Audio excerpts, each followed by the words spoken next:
네, 지난 시간에는 플라즈마를 가열하는 방법에 대해서 살펴보기 시작했는데요. 첫 번째 방법으로 오믹 히팅 방법이라는 것에 대해 살펴봤습니다. 토카마기는 플라즈마가 있는데 그 플라즈마에 저항이 존재하죠. 근데 거기에 전류가 흐를 경우에는 가열이 될 수 있다. 그게 바로 오믹 히팅 방법이었죠. 줄 디스페이션에 의해서 가열이 될 수 있는 경우, 그게 바로 오믹 히팅 방법이었습니다. 그런데 안타깝게도 이 오믹 히팅 방법만으로는 핵융합 로가 요구하는 온도에 도달할 수 없다는 것을 또한 살펴봤었죠. 왜냐하면 오믹 히팅 파워 덴시티가 템퍼리처에 반비례하는 그런 관계를 가지고 있었죠. 그래서 온도가 올라가게 되면 오믹 히팅이 줄어들더라. 그래서 오믹 히팅만으로는 핵융합 로에 도달할 수 없다. 그래서 또 다른 가열 방법이 필요하다라는 것을 지난 시간에 살펴봤습니다. 그래서 대표적으로 제시됐던 방법 중에 하나가 뉴트럴 빔 인젝션 방법이었죠.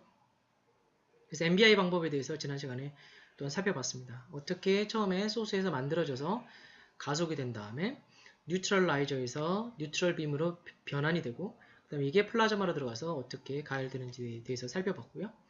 또한 거기서 이제 뉴트럴 빔 인젝션을 넣는 방법에 따라서 레디얼 인젝션, 탄젠셜 인젝션이 된다는 것도 말씀을 드렸었습니다.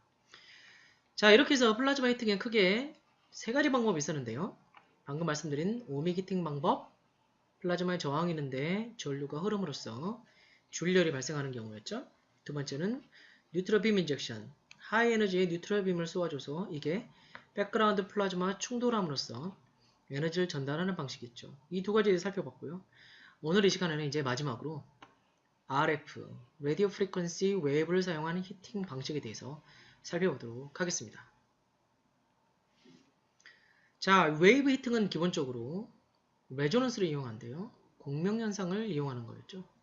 다시 한번 그래서 이 공명현상에 대해서 살펴보도록 하겠습니다. 자, 제가 이 예를 이제 그 첫 번째 시간에 핵력개초를 시작하면서 여러분들에게 보여드렸었는데요. 소리곱새였죠. 소리곱새. 소리곱새 여러분이 한번 꽝 때리신 다음에 다른 소리곱새를 가져와서 옆에 가져다 대면 서로 같이 진동하는 것을 알 수가 있었습니다. 자, 이게 공명현상이라는 것이었죠.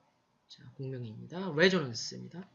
그래서 스펀지 말씀드렸죠. 김종서 씨가 7시간 동안 소리를 질러서 와인잔을 깨뜨렸다는 이야기를 말씀을 드렸었는데요. 이 와인잔도 고유의 공명 진동수를 가지고 있습니다. 진동을 하고 있는데 거기에 맞춰서 우리가 소리를 넣어줄 경우 소리의 프리퀀시와 그 다음에 이 와인잔의 고유 진동수가 서로 맞을 경우에 이제 공명을 일으킨다고 말씀드렸죠. 그러면 소리의 에너지가 이 와인잔에 전달돼서 이 공명이 더 진동이 더 커지게 돼서 에너지가 전달돼서 이게 와인잔이 깨질 수 있다. 이런 말씀을 드렸습니다. 대표적인 예로 다음에 이 영상을 보실 수가 있는데요. 미국에 있는 타코마 다리입니다. 이 다리가 무너졌죠. 한번 보시겠습니다. In 1940, the 4-month-old Tacoma Narrows Bridge began to sway dangerously in 40-mile-an-hour winds.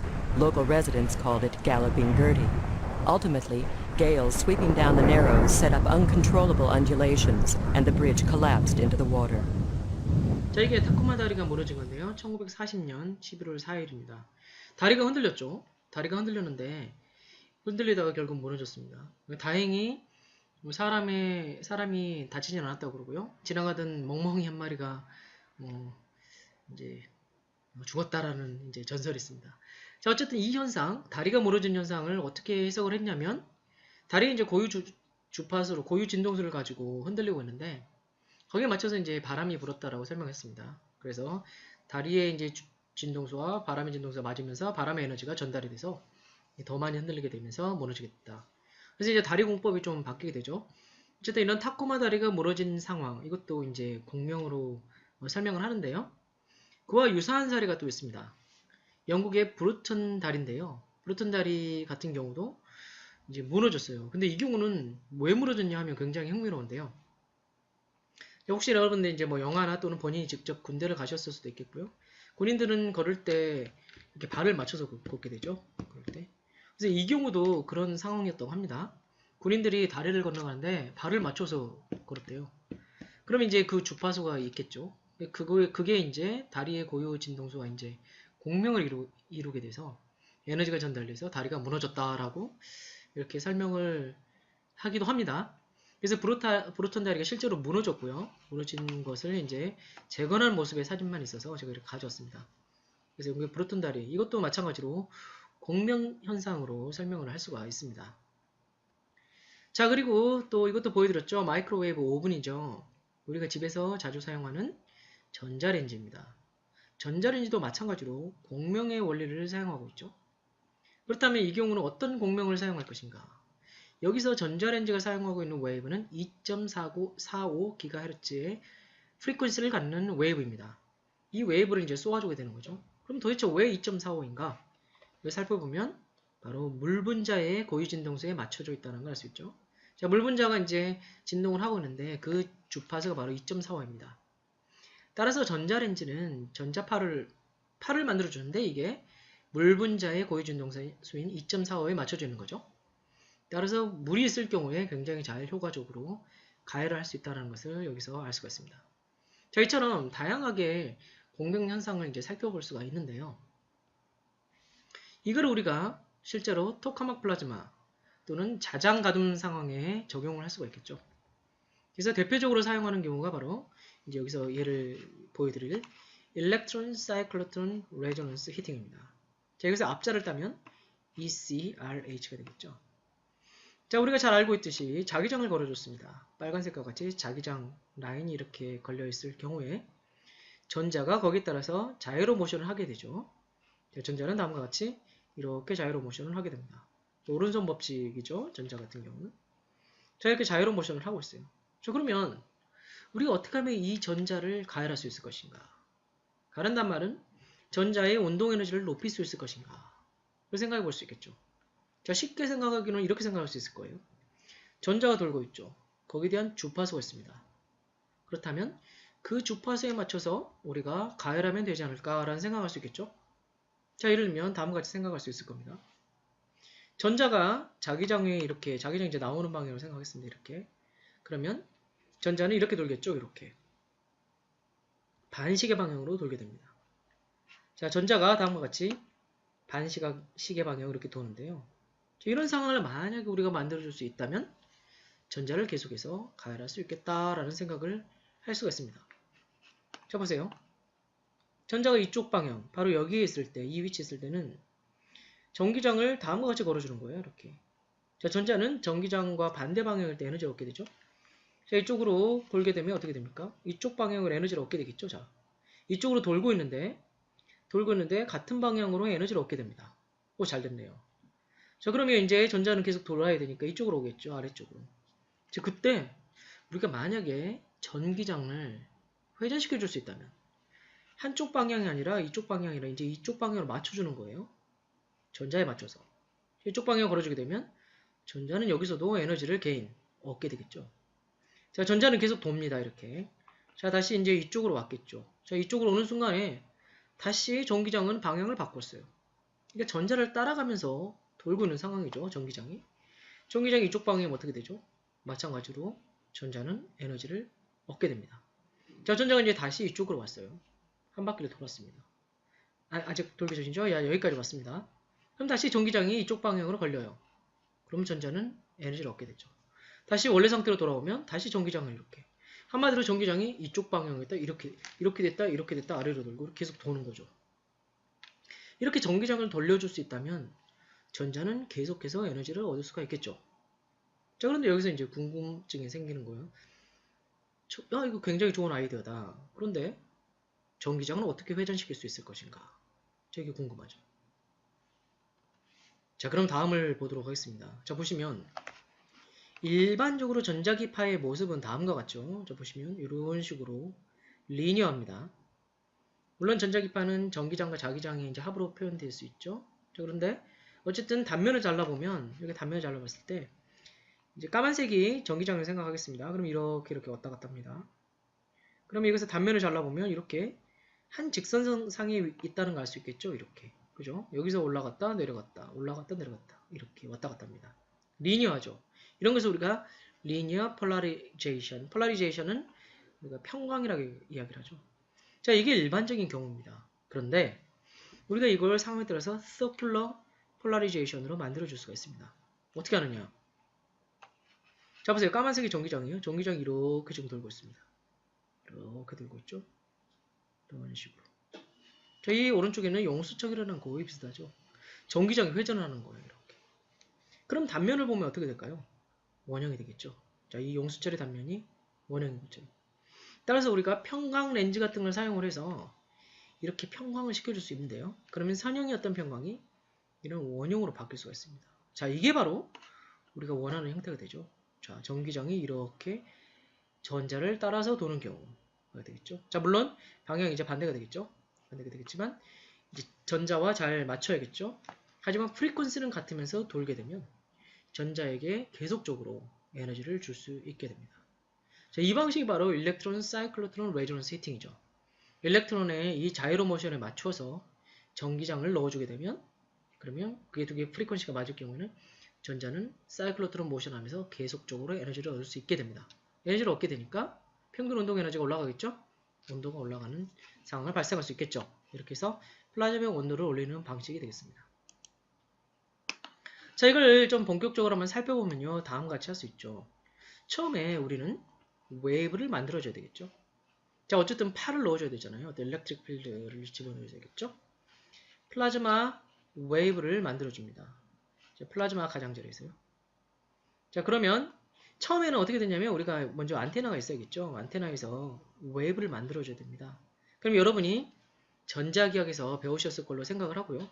그리고 혹시 전자기학을 배우지 않으셨다 이런 분들은 여러 가지 다양한 전자기학에 관련된 강의들이 많이 있기 때문에 또는 인터넷에서도 여러분이 또 좋은 강의들을 만나실 수가 있겠고요.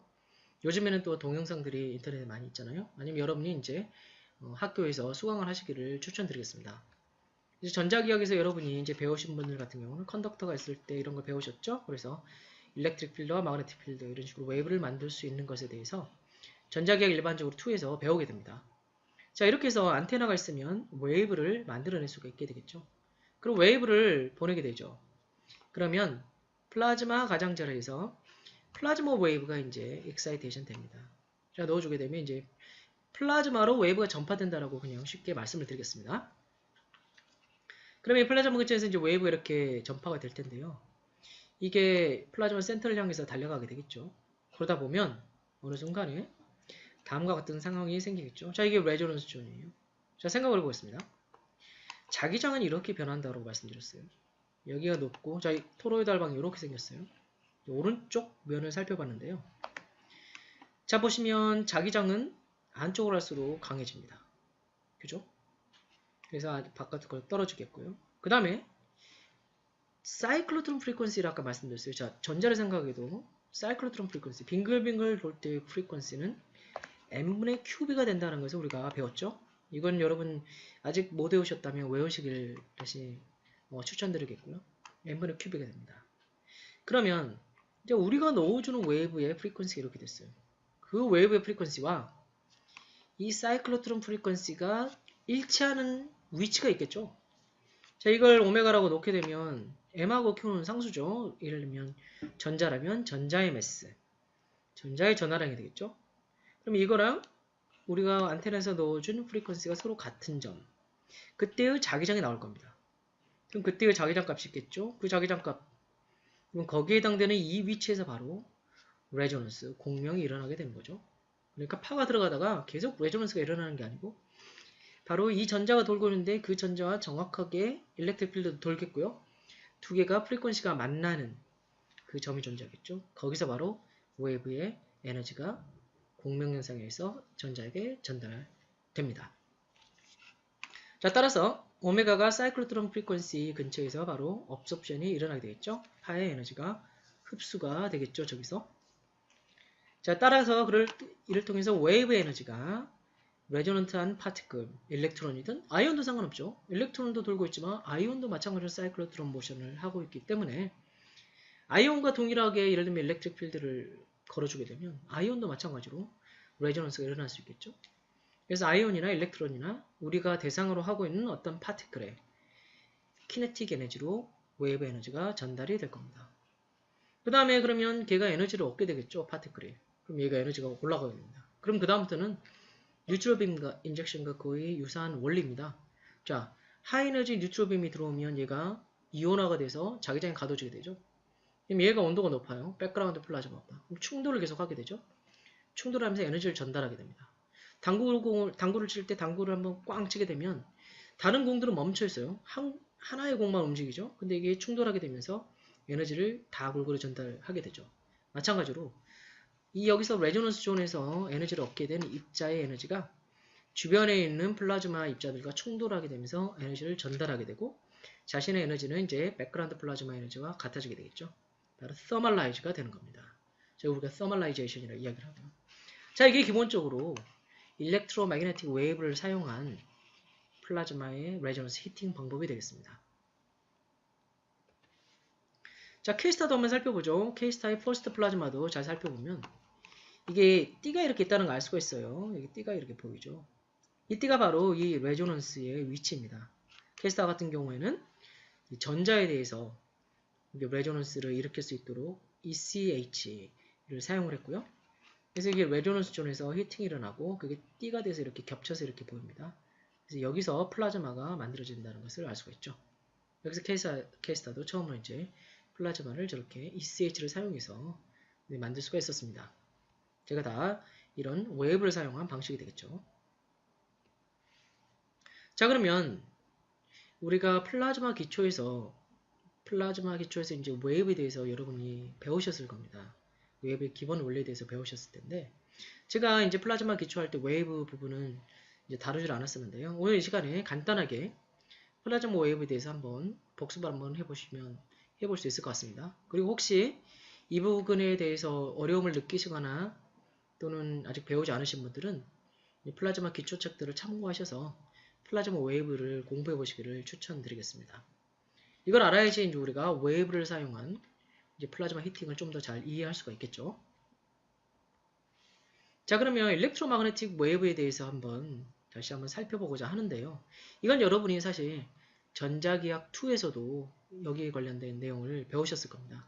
그래서 맥스웰 방정식으로부터 시작을 해서 일렉트로매그네틱 웨이브, 그래서 빛까지 여러분이 이제 한번 유도로 한번 해보셨을 텐데요. 이 과정을 한번 플라즈마를 넣어가지고 같이 다시 한번 살펴보도록 하겠습니다. 자, 이제 웨이브에서 주어진 어떤 퍼터베이션이 주어졌다. 매그네틱 필드와 일렉트릭 필드가 주어졌다. 근데 전류도 있습니다.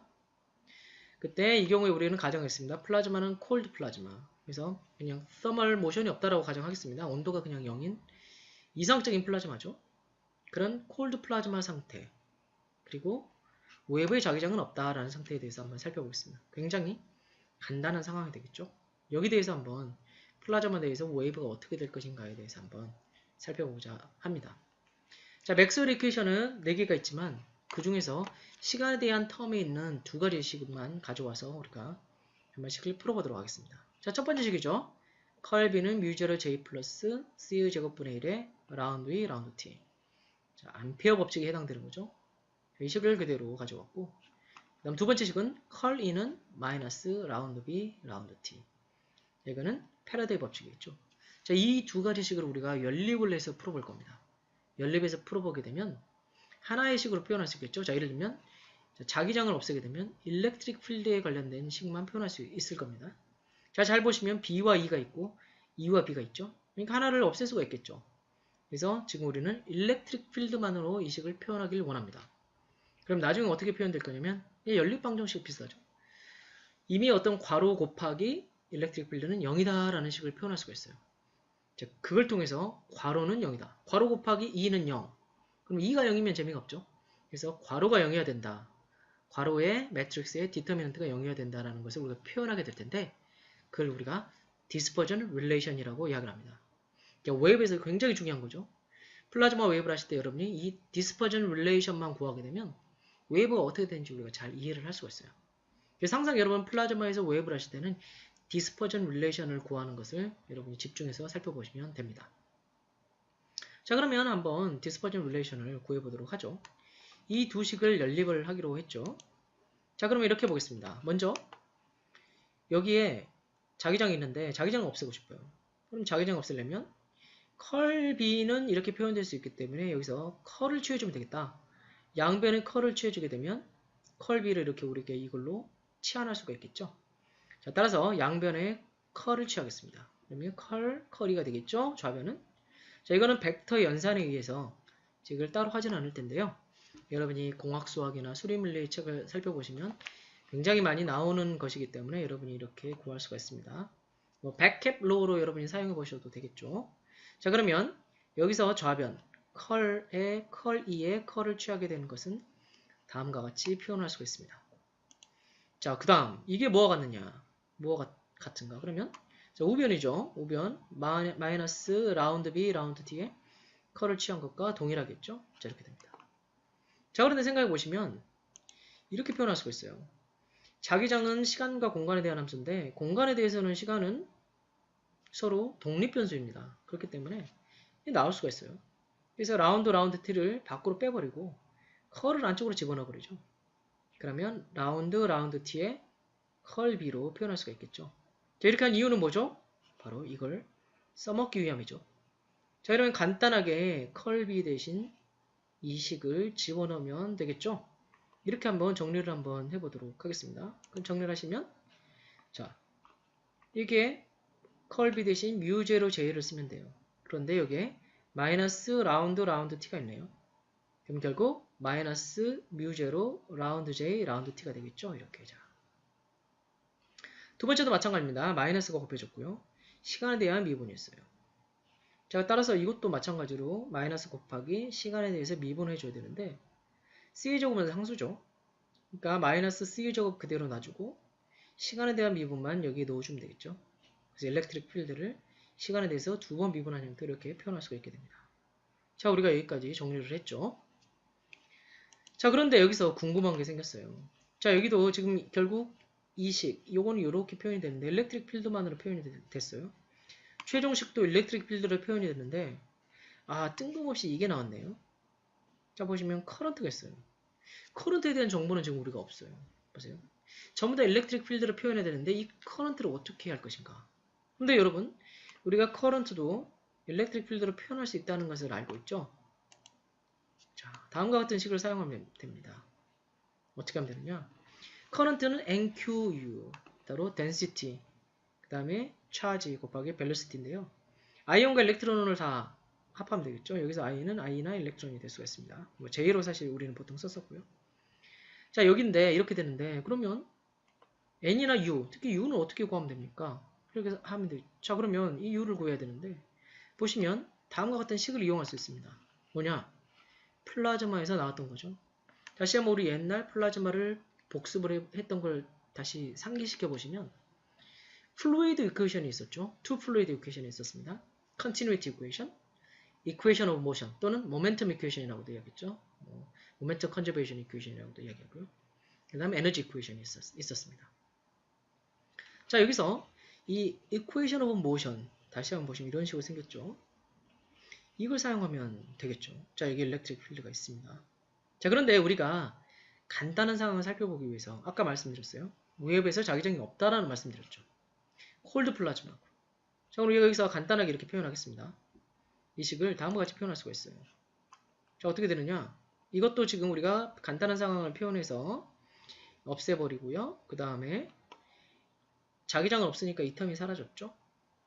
그 다음에 프레셔는 아이소트로픽한데 우리가 콜드 플라즈마를 가정했어요. 그러면 그냥 프레셔가 0이 되겠죠. NT인데 템퍼레처가 0이다 그러면 그냥 무시할 수가 있습니다. 자, 이건 간단히 우리가 살펴보기 위해서고요. 실제로는 이제 이거 다 따져봐야 되겠죠. 그래서 콜드 플라즈마가 아닌 이제 진짜 플라즈마에 대해서도 우리가 실제로 유도를 할 수가 있습니다. 자, 간단한 경우에 대해서 우리 살펴보면 이 식을 이렇게 표현할 수가 있겠죠. 자, 결국 이 텀 없어지고 이 텀 없어지니까 양변을 이제 N은 또 약분을 시켜버리고요. 사라져버리고 M으로 나눠주게 되면 라운드 U, 라운드 T는 M분의 QE 이렇게 표현할 수가 있죠. 자, 그럼 보세요. 커런트가 이렇게 NQU였는데 U에 대한 식으로 이렇게 표현할 수가 있었네요. 그죠? 자, 그러면 커런트를 U로 표현하고 다행히도 이거는 라운드 T예요. 커런트는 시간에 대한 미분입니다. 그러면 여기서 시간에 대한 미분이 여기 나타나죠. U에 대한 미분. 자, 이렇게 나타나게 되면 이걸 사용할 수가 있게 되겠죠. 그럼 일렉트릭 필드가 여기서 또 나오게 되는 거죠. J를 2로 표현할 수 있게 됩니다. 자, 다시 한번 살펴보시면 라운드 J, 라운드 T는 어떻게 되느냐? 여기서 NQ에 얘네는 시간에 따른 변화가 없다라고 가정하겠습니다. 일정하다고 가정하면요. 그럼 라운드 U, 라운드 T가 될 수 있겠죠. 자, 이렇게 표현할 수 있겠고 라운드 U, 라운드 T를 n분의 Q이다라는 것을 그대로 집어넣게 되면 결국 라운드 J, 라운드 T는 n분의 NQE 이렇게 표현될 수 있겠죠. 자, 전자와 사실 이온이 여기 다 들어가야 되는 게 맞겠죠. 자, 이 식들을 그대로 가져왔습니다. 그래서 원래식 이 다이버전스의 그레디언트를 취한 거 마이너스 나블라 2 그 다음에 라플라시안이죠. 그 다음에 라플라시안이 되겠죠. 그 다음 마이너스 뮤제로 라운드 J 라운드 T 마이너스 C 제곱분의 1에 라운드 E의 제곱 라운드 T 제곱 이렇게 표현할 수가 있겠죠. 자, 여기서 문제가 됐던 건 요거였죠. 근데 이걸 우리가 다음과 같이 구할 수가 있었습니다. 라운드 J 라운드 T는 이렇게 이제 표현할 수 있었죠. 그럼 어떻게 하면 되죠? 집어넣으면 되겠죠. 자, 집어넣어서 표현해보면 좌변은 그대로 두고 우변에서 마이너스 뮤제를 쓰고 라운드 J, 라운드 T 대신 이걸 집어넣으시면 됩니다. 자, 이렇게 집어넣었어요. 그리고 여기 마지막 텀은 그대로 가져오시면. 자, 그럼 보시면 전부 다 일렉트릭 필드로 표현됐다는 걸 알 수가 있죠. 여기도 E, 여기도 E, 여기도 E, 여기도 E로 표현이 됐습니다. 자, 우리가 원하는 걸로 나왔어요. 그런데 문제는 이걸 우리가 미분 방정식을 풀어야 되는 상황이죠. 이 미분 방정식을 어떤 식으로 표현하면 좋을까라고 생각할 수 있는데요. 우리가 보통 여러분이 이것도 마찬가지로 전자기학에서도 배웠습니다. 플레인 웨이브를 우리가 생각해 볼 수 있어요. 플레인 웨이브를 가정해보자. 일렉트릭 필드가 어떤 플레인 웨이브 형태다. 그래서 공간과 시간에 대한 의존도를 가지고 있는데 다음과 같은 플레인 웨이브다. 자, 그러면 엑스포넨셜의 I k.r-오메가-t였어요. k는 뭐였죠? 바로 웨이브 벡터에 해당되죠. 오메가는 웨이브의 프리퀀시가 됩니다. 그렇죠? r은 이미 어떤 좌표라고 생각하시면 되겠죠. 위치.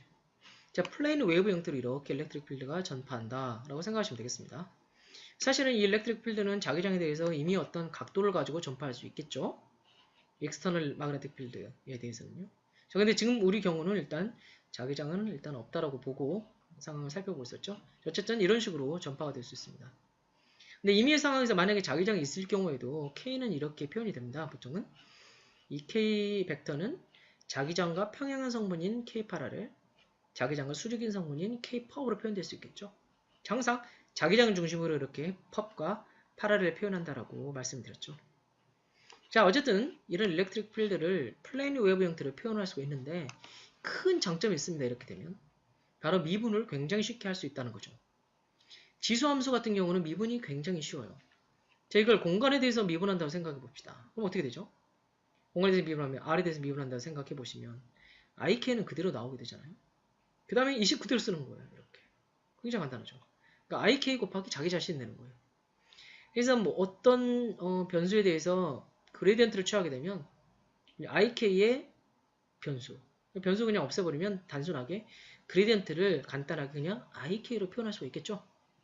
자, 이게 엑스포넨셜 함수의 굉장히 큰 장점입니다. 미분에 굉장히 편리함을 가지고 있죠. 자, 마찬가지로 시간에 대해서도 미분해보죠.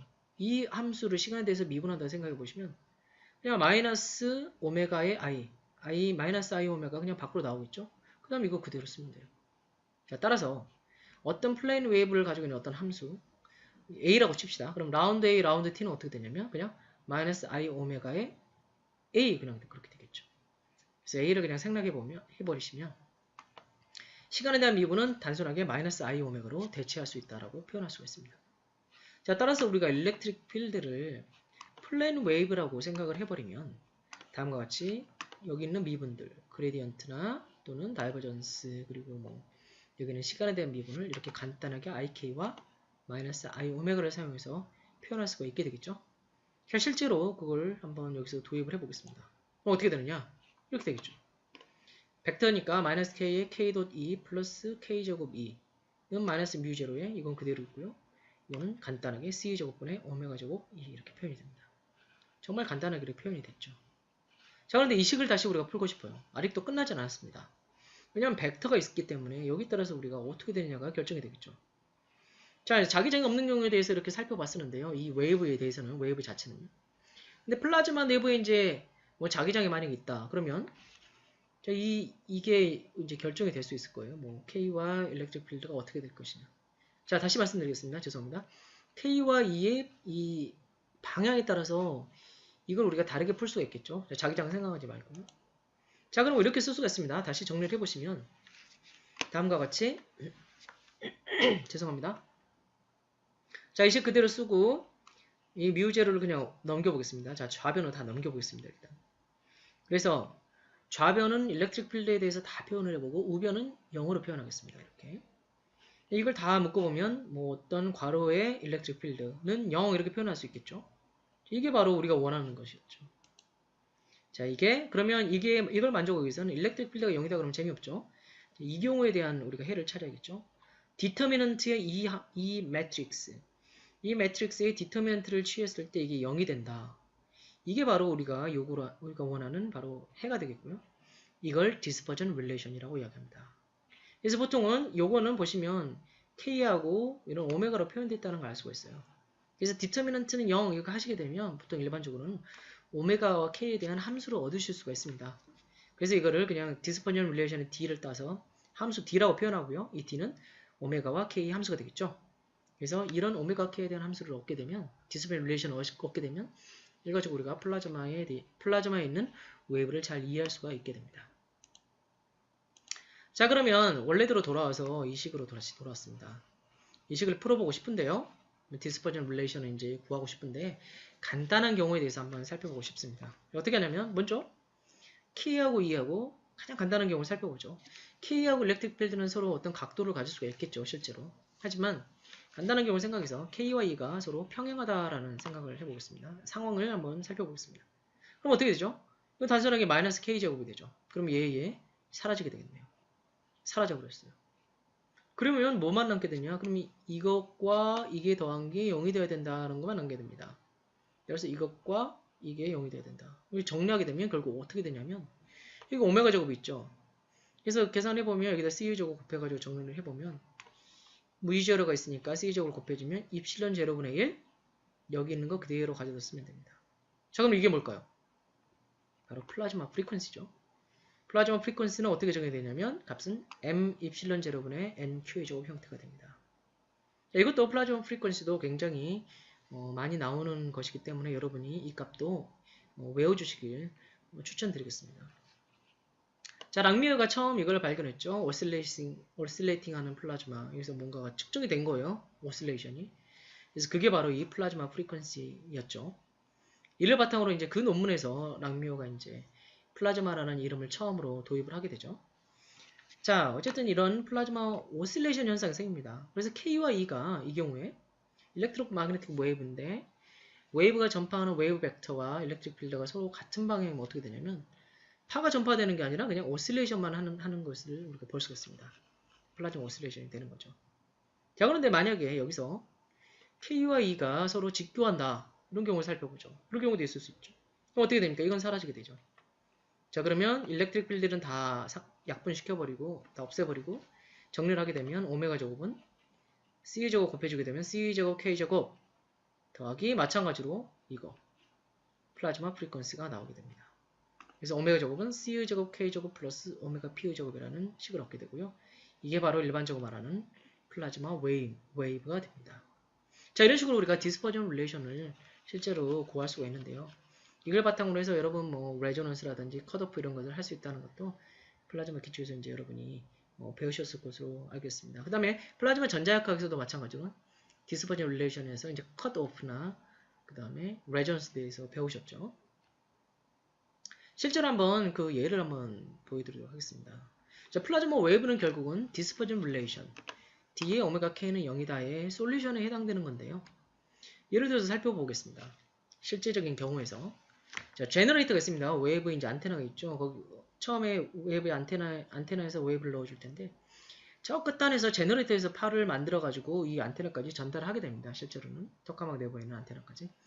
그래서 일반적으로 이 오메가는 프리퀀시는 제너레이터 웨이브를 처음 만들어 줄 때에서 결정이 돼 버립니다. 그다음에 K 파라렐 같은 경우도요. 안테나 이제 플라즈마 이제 토카막 내부에 있죠. 그 안테나에서 K 파라렐이 보통 일반적으로 주어지게 되고요. 그래서 일반적으로 K 파라렐은 이제 백큐음보다 큰 값을 갖게 되는데 어쨌든 이 두 값은 이미 정해져 있다라고 생각하시면 되겠습니다. 그러면 결국 남은 것은 뭐냐면 요걸 풀어보게 되면 이 오메가와 K펍에 대한 관계식을 이제 주로 얻게 되겠죠. 이 K펍을 우리가 구하는 게 이제 중요해지게 되겠죠. 얘네는 우리가 알고 있으니까요. 자, 스페셜 케이스 굉장히 중요한 부분, 디스퍼전 릴레이션에서 우리가 굉장히 중요하게 살펴봐야 될 부분이 바로 이런 특별한 케이스들인데요. 왜냐하면 이게 히팅과 바로 직결되기 때문입니다. 자, 첫 번째는 K펍이 0으로 된다라는 상황입니다. K펍이 0으로 된다. 이것도 전자학에서 나왔어요. K펍이 K가 0이 된다는 거, 웨이브 넘버가 0이 된다는 건 바로 컷오프였죠. 웨이브가 전파되지 못한다는 게 됩니다. 반사가 될 수 있겠죠. 웨이브가 더 이상 전파되지 못한 것, 컷오프. 이거는 K가 0인 것입니다. 따라서 예를 들면 이렇게 파가 이렇게 가다가 여기서 이렇게 멈추게 되는 거죠. 다시 말씀드리면 파장이 이제 무한대가 되는 게 됩니다. 이렇게 리플렉션이 일어나는 게 되는 거죠. 하지만 물론 여기서도 터널링 효과가 있습니다. 그래서 파가 터널링 통해서 이걸 뚫고 갈 수도 있긴 합니다. 지금 상황에서는 간단하게 이제 컷오프 전파되지 않는다라고 말씀드리겠습니다. 대표적인 예가 이거죠. 우리가 전파를 어떻게 할 수 있느냐. 요즘에 이제 인공위성을 가지고 뭐 GPS 이런 걸 하고 있긴 하지만요. 일반적으로 TV 통신이나 이런 것들은 어떻게 되느냐. 지구는 둥그렇잖아요. 그래서 안테나에서 라디오 방송이나 뭐 TV 같은 걸 이제 방송을 하게 되면 어떻게 되냐. 여기서 파를 쏴주세요. 쏴줍니다. 그럼 어떻게 돼요? 파가 직진하기 때문에 이렇게 가버리겠죠. 그리고 여기 있는 사람이 통신을 할 수가 없어요. 보세요. 지구는 둥글기 때문에 할 수가 없습니다. 자, 그런데 이게 통신할 수 있는 이유는 우리 지구 대기권에 이제 이오노스피어가 있어요. 이온층이 있는데 상당히 많은 층들이 있습니다. 그래서 여러분이 좀 그것도 공부해 보시면 좋은데요. 자, 파를 쏘아주게 되면 이렇게 될 수 있습니다. 이렇게 파가 여기서 전파가 안 되고 컷오프가 돼서 반사가 되는 거죠. 여기 플라즈마가 있기 때문입니다. 자, 플라즈마가 있어서 K가 0이 되는 조건을 만족하게 되면 웨이브가 가다가 이렇게 반사가 됩니다. 그래서 여기 있는 사람이 전파를 받을 수도 있겠고 여기도요. 그 다음에 이렇게 쏴주게 될 경우에는 여기 있는 사람이 통신할 수가 있겠죠. 자, 이런 컷오프 현상, 파를 쏘아줬지만 전파되지 못하고 반사되는 현상이 존재합니다. 자, 두 번째 우리한테 가장 중요한 현상은 바로 레조넌스 현상이 되죠. 이거는 K가 무한대로 가는, 웨이브 넘버가 무한대로 갑니다. 다른 말로 하면 파장이 0이 되는 상황이 되죠.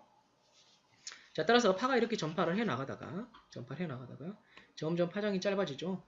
그러면서 이렇게 됩니다. 그래서 여기서 에너지가 쌓이게 되는 거죠. 그래서 에너지가 전달되는 거. 계속 파가 와서 쌓이면서 여기서 전달되는 상황이 됩니다. 자, 바로 다음과 같죠? 재밌죠? 보시면 자, 총알이 와서 이렇게 쫙 바뀌죠. 계속 가서 이렇게 에너지를 전달하게 되는 거죠. 이렇게 끝까지 가서. 자, 다시 한번 보시면 자, 이렇게 와서 에너지가 전달되는 겁니다. 이렇게 그냥 쉽게 말씀드릴 수 있겠습니다. 파가 와서 부딪히면서 에너지를 계속 전달하는 걸 이게 바로 레조넌스라고 말씀드릴 수 있겠습니다. 반사되는 게 아니고. 네, 지난 시간에는 우리가 스텔라레이터에 대해서 살펴봤습니다.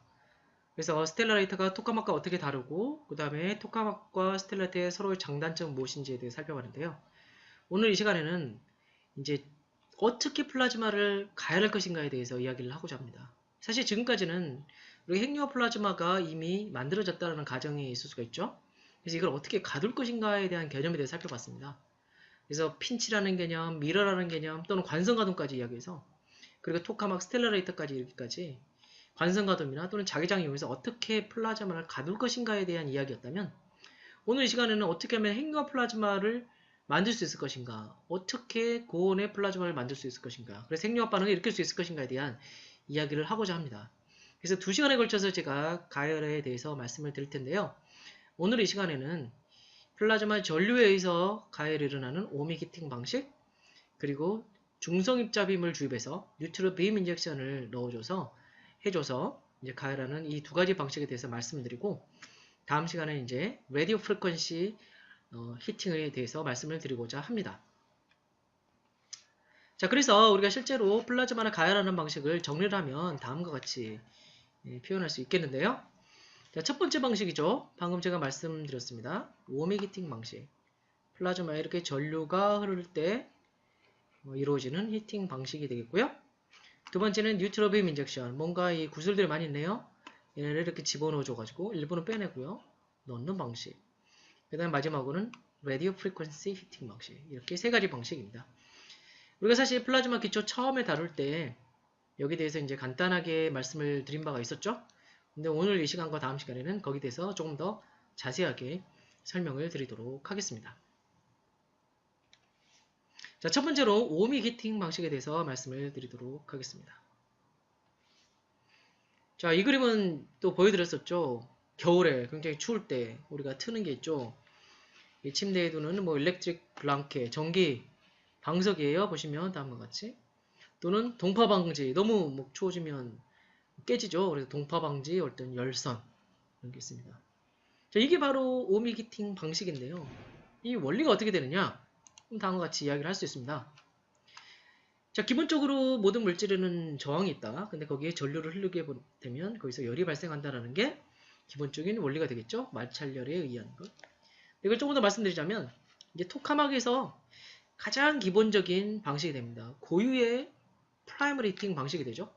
왜냐? 토카막은 폴로이달 마그네틱 필드를 만들기 위해서 전류를 사용한다고 말씀드렸죠. 이 전류가 있기 때문에 그 다음에 플라즈마에는 저항이 존재해 있어요. 리지스티비티가 있고 리지스티비티가 있는 플라즈마에 전류가 흐르는 거기 때문에 자연스럽게 가열이 될 수 있겠죠. 그러니까 고유의 가열 방식이 되겠습니다. 토카막에. 그래서 이건 어떻게 되느냐? 말씀드리면 이제 리지스티브한 플라즈마를 뚫고 가는 커런트에서 만들어진 줄리안 디스페이션이다 라고도 이야기죠. 줄열이라고도 말을 하죠. 이것의 원리는 다음과 같습니다. 자, 에너지틱 일렉트론의 카이네틱 에너지가 바로 플라즈마 아이온과의 콜롬 콜리전에 의해서 서멀라이즈 된다. 이걸 바로 우리가 조금 더 물리적으로 이야기를 하면 오미 히팅이라고 말씀드릴 수 있습니다. 그러니까 에너지틱 일렉트론이 이게 전자들 있죠. 전자가 이게 웹에서 우리가 센트럴 솔레노이드에 의해서 볼티지가 유도가 되죠. 패러데이 법칙을 했죠. 1차 측, 2차 측. 2차 측이 되는 플라즈마에 1차 측은 센트럴 솔레노이드고 2차 측은 플라즈마였죠. 1차 측에서 전류를 바꿔주게 되면 전류는 볼티지를 바꿔주면 플라즈마에 볼티지가 유도가 되잖아요. 그럼 이 볼티지가 있기 때문에 전자가 거기서 가속을 받게 됐고요. 그렇죠? 볼티지는 결국 일렉트릭 필드라고도 말할 수 있겠고요. 그래서 가속이 됩니다. 그러면 에너지틱 일렉트론이 되겠죠. 얘가 플라즈마 이온과 충돌을 하게 되는 거죠. 콜론 콜리전 하게 돼요. 그러면서 에너지가 서멀라이즈 되는 상황을 바로 우리가 오미 히팅이 일어나는 상황이라고 말씀드릴 수가 있겠습니다. 그래서 사실 토카막에 있어서는 이 오미 히팅을 사용하는 게 가장 좋을 수가 있겠죠. 왜냐? 추가에 우리가 비용을 지불하지 않아도 돼요. 토카막에는 자연스럽게 전류가 있기 때문에 이 전류가 흐르면서 가열이 되는 거잖아요. 이게 가장 효과적인 가열 방식이 됩니다. 사실 토카막이 초기에 성공을 했던 이유도 다른 어떤 장치보다 좋은 성능을 보였었죠. 토카막이. 이것도 바로 이 오미 히팅이 있었기 때문이었거든요. 전자의 온도를 쉽게 올릴 수가 있었습니다. 근데 또 잘 생각해 보시면 이 오미 히팅은 기본적으로 전자를 가열하는 방식이 되죠. 아이온이 아니라. 그래서 주로 아이온의 온도를 높이기는 어려워요. 그래서 전자 온도가 올라갈 것이다 생각을 할 수가 있고, 문제는 핵융합은 이온들에 의해서 발생하는 거죠. 전자가 아니라. 그러면 또 뭔가 문제가 있을 수 있겠다라는 것을 우리가 예측을 할 수가 있습니다. 어쨌든 우리가 부가 가열이 없이 이 오미 히팅만으로 사용할 수 있다면 토카막이 가장 효율적인 장치가 되겠죠. 다른 어떤 장치보다 추가의 가열이 필요 없다. 자, 그러면 이 원리를 조금 더 계산 한번 해보도록 하죠. 센트럴 솔레노이드가 이렇게 감겨있다고 말씀드렸어요. 코일 커런트가 이렇게 흐르면 여기에서 플럭스가 발생하죠. 이렇게 플럭스가 있죠. 자, 플럭스가 이제 생기는데 1차 측과 2차 측이었어요. 1차 측에는 어떤 AC 전원이 있고 2차 측에는 전원이 없죠. 자, 이게 바로 얘에 해당되는 거죠. 자, 그 다음에 2차 측은 플라즈마에 해당된다라고 말씀드렸습니다. 그래서 프라이머리 코일인 센트럴 솔레노이드 코일 커런트를 시간에 따라서 바꿔주게 되면 그게 여기서 볼티지를 만들어주게 되고 플라즈마 전류가 만들어진다라는 게 기본 원리였죠. 패러데이 법칙으로 우리가 배웠던 내용입니다. 자, 그런데 이걸 한번 수식으로 한번 써보면 다음과 같습니다. 자, 걸리는 볼티지는 2차 측에 걸리는 볼티지는 시간에 따른 1차 측의 플럭스 변화라고 쓸 수 있죠. 자, 플럭스는 여기 있었어요. 이렇게 쓸 수 있죠. 이게 바로 패러데이 법칙이죠. 자, 이렇게 쓸 수가 있습니다. 자, 그러면 이 볼티지는 플라즈마에 이제 볼티지가 걸리는데 이 볼티지는 어떻게 사용되느냐 하면 다음과 같이 사용이 됩니다. 자, 첫 번째는 LDI-dt. 이거는 인덕턴스가 되겠죠. 플라즈마에 있는 인덕턴스입니다. 플라즈마 전류고 시간이겠고요. 자, 이거는 우리 전기 회로에서 배운 내용인데요. V는 LDI-dt 플러스 IR. 이런 건 여러분이 아마 배운 적이 있으실 겁니다. 그래서 볼티지가 걸리면 그 볼티지는 플라즈마 전류를 시간에 따라서 증가시키는 데 사용이 될 수가 있고요. 그런데 IR로도 사용이 될 수 있습니다. 이거는 줄열로 소모가 될 수가 있는 거죠.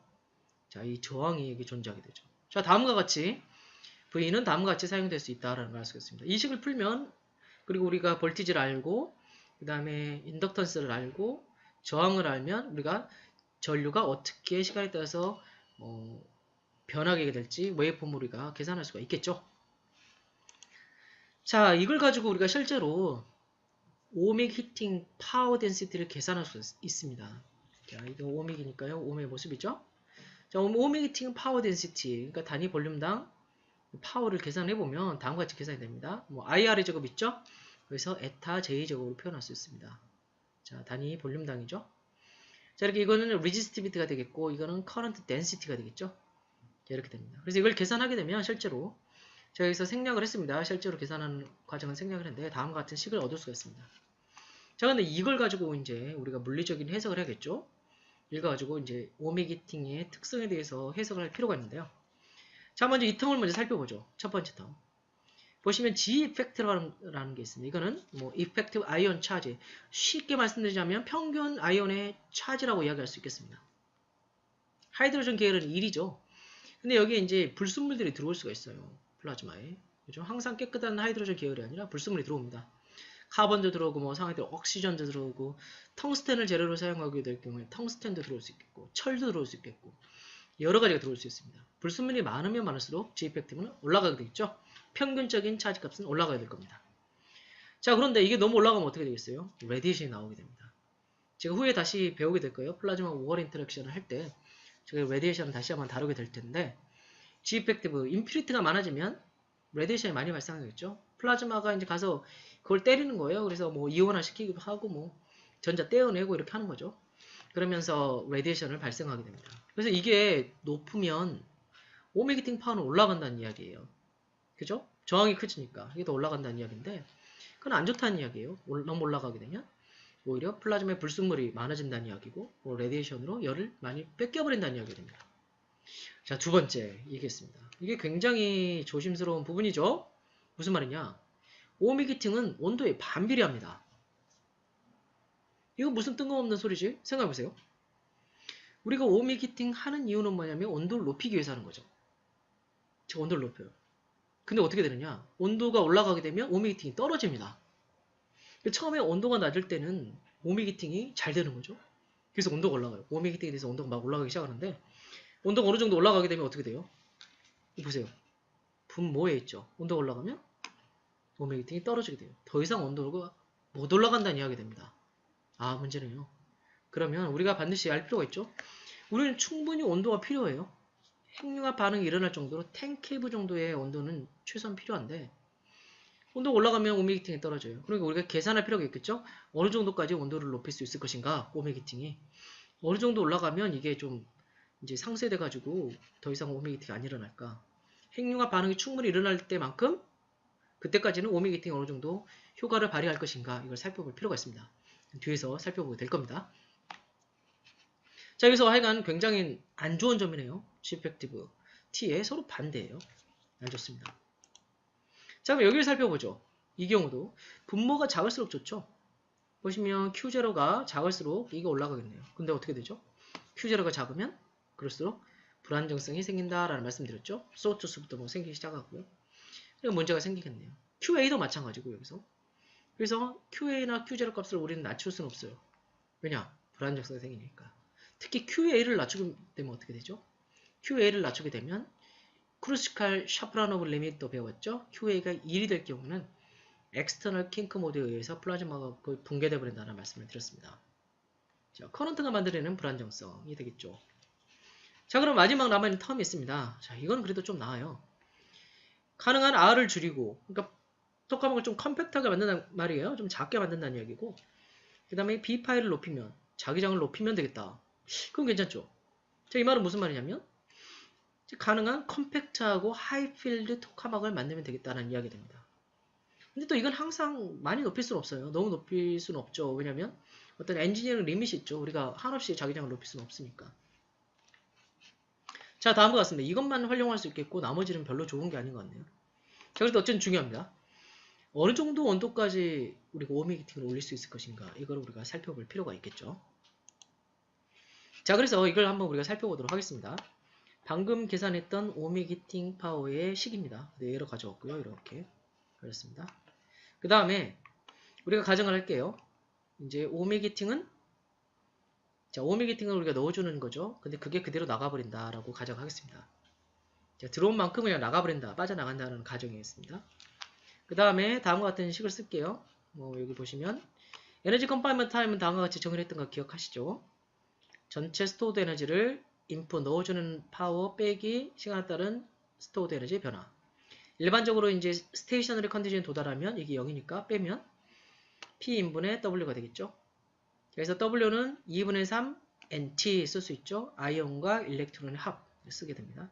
그 다음에 인풋 파워 쓰게 되면 그리고 그 다음에 여기서 가정에 NI와 NE가 같다. TI와 TE가 같다 라고 하게 되면 그냥 E는 없어지게 되고 3NT가 되겠죠. 그래서 이걸 가지고 이걸 사용하시게 되면, 자, 로스된, 잃어버리는 에너지, 요거는 결국 뭐가 같냐면 여기서 타우 2분의 나눠주게 되면 타우 2분의 3NT가 됩니다. 자, 이렇게 쓸 수가 있어요. 아니면 이렇게 쓸 수 있죠. 그냥 인풋 파워가 지금 어떻게 되냐면 그냥 오미기팅 파워입니다. 자, 이렇게 이해하시면 더 편하겠어요. 인풋 파워는 지금 넣어주는 파워로 오미기팅 파워로 하겠습니다. 오미기팅 파워는 뭐가 같냐? 그러면 타우 1을 여기다 넘겨주게 되면 3NT, 타우 2분의 3NT 쓸 수 있겠죠. 이렇게. 자, 인풋 파워는 타우 2분의 3NT와 같고 그게 다 빠져나가 버린다 라고 그냥 이렇게 말씀드리겠습니다. 자, 이렇게 될 경우에 이제 계산해보죠. 이거 이제 템퍼레처를 그냥 계산해보게 되면 템퍼레처는 어떻게 되느냐, 이거 가지고 이 식을 그냥 그대로 풀어본 겁니다. 그러면 간단하게 정리를 하게 되면 2.7 곱하기 10의 8승 G 이펙티브 들어가고요. 타우이가 여기 들어갑니다. NQA, NQ제로 들어가고요. R분의 B파일 들어가게 됩니다. 자, 여기서 우리 가정을 하겠습니다. G 이펙티브는 1.5, 한 1.5 정도 된다는 이야기죠. 1보다는, 그러니까 하이드로전보다는 어느 정도 컨타미네이션이 된 거예요. QA 곱하기 Q제로를 그냥 편의상 1.5라고 두겠습니다. 그 다음에 에너지 컴파일먼트 타임 필요한데요. 이것도 가장 간단한 스케일링을 할게요. 자, 기억하시죠? 에너지 컴파일먼트 타임 우리가 스케일링을 쓴다고 했어요. 실험 데이터를 다 가져와가지고 IPA 몇 승, 뭐 BTA 몇 승, 덴시티의 몇 승, 카파의 몇 승, 입실의 몇 승 이런 거 다 있었는데 가장 간단한 식, 알카터 토카먹, MIT에 있었던 알카터 토카먹에서 나온 스케일링식을 그대로 가지고 있습니다. 이건 간단해요. 그냥 에너지 컴파일먼트 타임이 밀도에 비례하고 A제곱에 비례한다는 굉장히 간단한 식입니다. 이걸 그냥 여기에 넣겠습니다. 좀 간략하게 하기 위해서요. 그래서 우리가 어떤 피지컬한 인사이트를 얻기 위해서. 자, 넣고 정리를 해보죠. 그럼 다음과 같은 식을 얻을 수 있습니다. 템퍼레처는 0.87 곱하기 BT의 5분의 4승. 그림을 그려보죠. 템퍼레처 여기 있고요. 그 다음에 자기장 이렇게 있습니다. 저 그림 그렸더니 이렇게 그려지네요. 자, 이렇게. 문제가 생겼죠. 여기서 보시면 당장 문제가 생겼다는 걸 알 수 있습니다. 왜냐? 핵융합 반응을 일으키기 위해서는 여기 보시면 크로스 섹션이에요. 크로스 섹션이랑 에너지인데 보시면 DT 반응을 생각해 보시면 우리가 10케브는 그래도 좀 넘어야지 어느 정도 핵융합 반응이 일어난다라고 이야기를 합니다. 근데 10케브, 10케브 정도. 그리고 적어도 에브리지 템퍼레처는 7케브 이상은 적어도 되어야지 뭐 어느 정도 알파이팅이 될 만큼 이제 도달하겠다. 그 다음에 알파이팅이 일어나기 시작하면 DT 반응이 일어나게 되면 거기서 스스로 플라즈마가 가열이 될 거 아니에요. 그러니까 어쨌든 어느 정도 온도는 돼야 되는데 7캡으로 생각해 보세요. 7캡. 자, 보시면 7캡일 때 자기장을 생각해 보죠. 오미기팅만 했을 경우에. 자, 쭉 가보면 자, 이 라인이 이런 식으로 되어 있어요. 세츄레이션 되네. 이렇게 가다 보면 15테슬라 정도는 적어도 되어야지 이제 7캡가 만들어질까 하겠네요. 이 말대로라면 굉장히 높은 자기장이 필요하다는 이야기가 됩니다. 근데 이 정도 자기장은 우리가 또 만들기가 어려울 수가 있어요. 15 정도는 이렇게 그래도 어떻게 할 수 있겠는데요. 그리고 더 올라가게 되면 굉장히 어렵습니다. 예를 들면 10캡까지 우리가 한다라고 하면 굉장히 어렵다는 것을 우리가 생각할 수가 있습니다. 자, 따라서 사실 우리가 여기가 한 20 정도 됐다. 그래서 10캡 정도에 충분히 갈 수 있어 라고 하면 사실 오미기팅만으로도 우리가 생각해 볼 수 있겠지만 실제적인 리액터로 생각할 경우에는 핵융합 반응을 일으킬 정도의 온도로 가기 전에 오밀 히팅 효율은 확 떨어져 버린다라고 말씀드릴 수 있습니다. 자, 그러니까 온도가 올라가게 되면 오밀 히팅 효율이 떨어진다고 말씀드렸죠. 그래서 이미 핵융합 반응이 일어날 정도 레벨의 온도에서는 오밀 히팅의 효율이 확 떨어진다라고 말씀을 드릴 수 있겠습니다. 자, 그러니까 안 된다는 이야기죠. 결국 오밀 히팅만 되면 좋겠는데 오밀 히팅만으로는 토카막이 핵융합로로 갈 수 없다는 이야기가 됩니다.